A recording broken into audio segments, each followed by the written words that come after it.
Davinci Resolve is probably one of the best video editing softwares out there. It's either free or paid, and the free version is almost as good. But the best thing about this is it's got a built-in digital audio workstation, which is a full-blown audio editing software. So today we're going to do a nice quick tutorial on audio editing on Davinci Resolve. We'll show you how to use the stock plugins, how to find them, and how to add your own third-party VST plugins and all that good stuff so you can edit your audio. Now, this is already set up for editing like dialogue or movies. You can set this up for editing music, but that's going to be in a different video.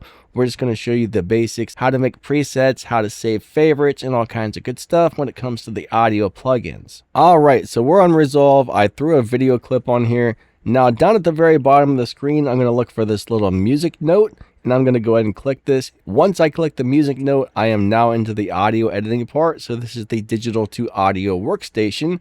Now, I've threw a video clip on here already, so everything's already pulled up. If you haven't already added a video clip and you come over here, this will be blank. All you got to do is on the top left, go up to File. You're going to scroll down to see New Timeline. Click New Timeline. This little thing here pops up, and just hit Create. And then it's going to show this whole thing up for you so you can add your audio in there. Very simple, very easy. Now, over on the right hand side, you're going to see this little thing right here. If you hit the little plus button, you can choose your own plugins. Like you can go over to Dynamics and you can go to VSTs, and it's going to pull up a list of all your dynamic VSTs. Or if you want an EQ, it'll pull up all your different EQs. But there's also a bunch of built-in plugins. So for example, the first thing we see right here is this little square. It says Dynamics. If we double click this, it comes up with a expander, gate, a compressor, and a limiter. Underneath it, you're going to see an EQ. So if you double click that, it's going to pull up the EQ so you can, EQ your stuff the way you want it. So yeah, but just those two things I showed you right there. I mean, you have your equalizer, you have your noise gate, you have your compressor, and you have your limiter. And that's enough for the majority of people to get done what they need to get done right there if you're just using stock plugins. Now, if you want to use reverbs and stuff like that, this does have its own built-in reverbs. Let's just say now that you have your EQ, your compressor, your dynamics all set up, and you want to do a reverb, just hit where it says effects over here on the right, just hit that little plus button.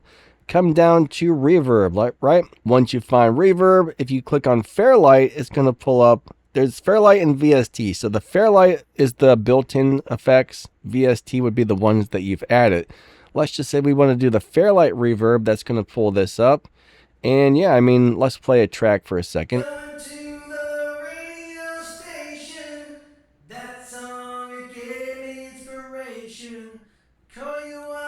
We're going to the show. Get ready to go. So yeah, it's really, really simple. If you know a little bit about audio editing on other softwares, you're going to know exactly what I'm doing here and how this works. I'm just really showing you how to find and set up your plugins. Now, let's just say I want to set up all my own VST plugins. I don't want to use the stock ones. I'm just going to go ahead and hit the little plus button on the right where the plugins are. It'll pull up the list of all the VST effects, and then I'm going to choose the ones I want.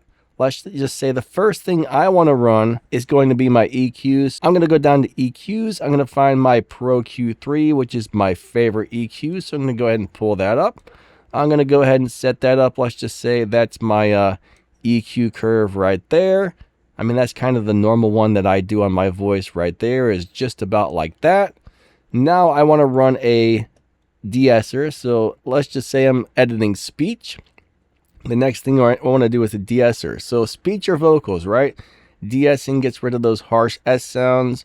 I'm just going to go ahead and set that up like that. That should be pretty good as it is. Let's move that over to 5,000. The next thing I want to set up is going to be my compressor. So Pro C. All right, that should look pretty good right about there.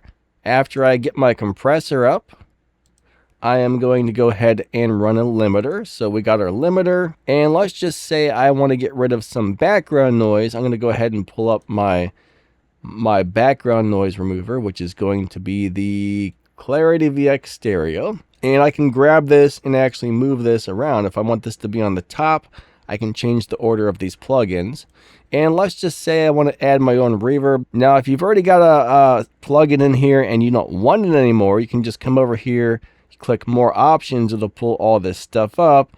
If I go down to reverbs, I'm going to find my favorite reverb that I want to use for my plugins. But for some reason, I love the Manny Marquin reverb and the delay. So the only problem here is you only get to use like 5 or 6 plugins. Like, I think they should add a couple more plugin slots, because I would like to have all this plus a delay.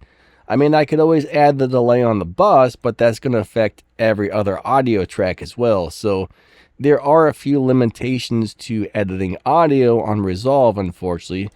And the main thing is they don't give you enough plugin slots. Now, if you happen to have the Wave Studio Rack plugin, you can actually fix that. You can add Studio Rack, and you can add all those. You can add like 10 plugins to Studio Rack and then still have all your other slots open. But I mean, this is just a basic tutorial, so we're going to just go over this. Wave Studio Rack is 100% free. Just so you guys can see it in action really quick, I'm going to go ahead and do a quick edit on one of my vocals. So let's pull that up, let's play it, let's do a quick edit, and ba-bam. Then we'll get back to the rest of the tutorial. Onto the radio station. That song gave me inspiration. Call you up, we're going to the show. Get ready, 'cause we gotta go. You never looked so good, just the way that a lady should. Blonde hair and your bright blue eyes.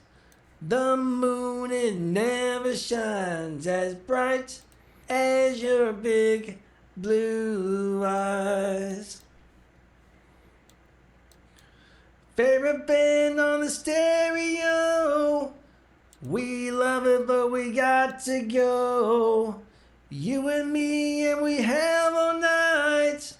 Someone down and the moon is bright. You never look so good, just the way that a lady should. Blonde hair and your bright blue eyes. The moon, it never shined as bright as your big blue eyes. That's really the basics right there of how to add and use your plugins. I mean, editing the audio itself is very, very time consuming to learn. I mean, each one of these plugins is something you would have to teach a person, but this is really just how to get your plugins onto here, how to get it all set up, and use Resolve to edit your audio. Now I'm going to show you guys how to add favorite plugins, right? So if you're over on your left hand side here, you're going to see this big list. Make sure you click on audio effects, and then you're going to have your Fairlight, which is the ones that are built in. So this will show you the built-in effects. And then you have VST effects, which will pull up all the third-party VST plugins you have. And you just want to scroll down the list until you find the one you want. Click the little star right next to it, and that adds that to your favorite list. I don't actually want that, so I'm going to uncheck it. But when you find plugins that you want to add for favorites to pull up quickly, just hit the little star next to them, and bam, that one will be a favorite. So now I'm going to show you guys how to make presets. Like, let's just say you have a plugin chain that you absolutely love and you want to use that same chain of plugins constantly. I will show you how to make a preset right about now. So as you can see over on the right hand side, I've got all my plugins set up the way I want them. So what I want to do is come up here to where it says Fairlight on the very top. I'm going to click Fairlight. I'm going to hit Preset Library. I'm going to click on this little thing that says Filter by Global Track Presets. And bottom line is I've already got some presets here, but let's just say I've got my preset set up on audio track 1, which is the track I've got these on right now. So I'm going to go and click audio track 1. I'm going to hit Save New. I'm going to hit Create New. I'm going to type in the name of my crazy preset, which will be Crazy Preset. I'm going to hit OK.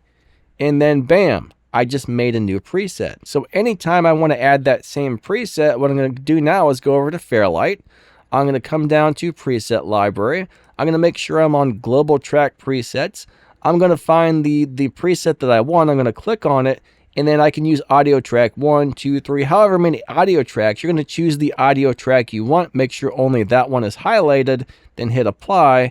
Now this definitely takes some getting used to, but this is so much easier to use than any audio editing software like Reaper or Ableton or any of that stuff. I mean, this is simple. This is easy. It's cut and dry.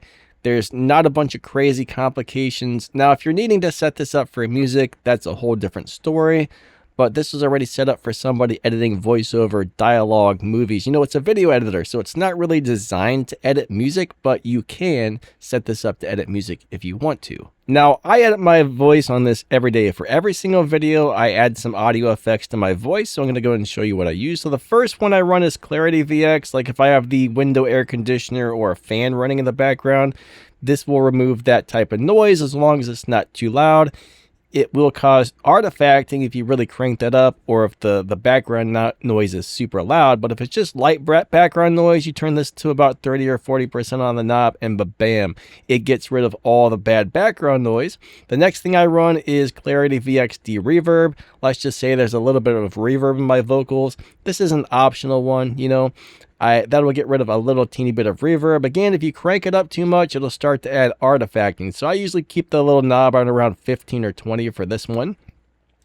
Next, I run my FabFilter EQ. Normally, my vocals look a little bit like this. This is about how I edit my speaking voice normally.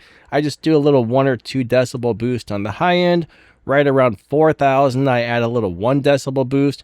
Right around, you know, somewhere between 300 and 500, I drop it down by 1 or 2 decibels, and then I cut off the lower frequencies that are deeper than the human voice, and I also use this to cut off the higher frequencies that are higher pitched than the human voice. Next, I run my de-essers, so if you have those harsh S sounds and you say silly cell seashells, that will get rid of those harsh S sounds and make so they don't sound as harsh. Next, I run my compressor. Right here, I've got RVox running, and then I got my Waves WLM Plus limiter, True Peak limiter, loudness meter thingy, whatever it's called. These are my favorite plugins. These are actually the ones I'm currently using on my voice right now, the ones you're actually hearing being used on this video. So anytime you hear me speaking, I am running these particular plugins on my voice, and these things are super awesome. I'll have a link to where you can get some FabFilter and Waves plugins and all that good stuff down there in the video's description and the pinned comment. Waves and FabFilter are by far my favorite 2 plugin manufacturers. There's actually some Waves plugins that I like better than some of the FabFilters. I mean, the FabFilter plugins are very expensive and they're very good. Waves are very affordable and really, really good for what you're getting. I mean, not every Waves plugin is great, but a lot of them are. I mean, some of them are super surprising, like RVox. I think that's a compressor you can get for like 20 bucks. That thing is amazing. This has been used on hit records, professional voiceovers, everything. This is just a really top-notch $20 plugin. I mean, sometimes you can get this on sale for like 10 bucks. Sometimes it's up to like 20 or 30 bucks, but this compressor is simple, easy to use, and it just works. Now, the reason for editing your voice is not really to try and change the way your microphone sounds, but you want to make your voice more intelligible and make it easy to understand, especially if there's game audio or music in the background or something. You want to make sure your voice cuts through. So sometimes you have to reduce a little bit of the low end, bring up a little bit of the high end, and that will make a voice easier to understand, especially when there's other audio in the background. The compressor is just a volume control. You're not really using the compressor. Some people over compress and get that horrible, unnatural, blah, yuck sound with compressors. So you're only wanting to compress just a little teeny tiny bit for volume control. That way it turns down the louder parts a little bit so they're closer to your normal speaking voice. But yeah, you don't really want to EQ to try and change the way the microphone sounds. You're just trying to fix problems or make your voice a little bit easier to understand. Sometimes a lot of energy builds up in the low end that can make your voice sound a little bit muddy, and that can make the voice much harder for people to understand. Now, if you record your voice and it sounds like this, you're going to hear there's a lot of low end, and it's not as easy to understand as what you were just hearing a second ago. So this is the type of thing you want to fix when editing a voiceover. But the entire main reason to edit your voice is to fix any problems, get rid of some of that muddy low end, and make your voice easier to understand so the people listening to it have a better listening experience. If your overall recording is bad and you have to do major editing to make it sound good, that's not what you want. You need to change some things. So yeah, when editing dialogue, you want to do as little as possible. Sometimes less is more. Just make sure your voice is nice and easy to understand. There's not a bunch of background noise or issues going on with the recording. So yeah, that's pretty much it. That's how you find the plugins, use the plugins, set everything up, and bam, you should be really good to go and ready to edit your audio for your videos. And thanks for watching. Don't forget to like, subscribe, and we will catch you next time. Lighten it out. Catch you later. See ya.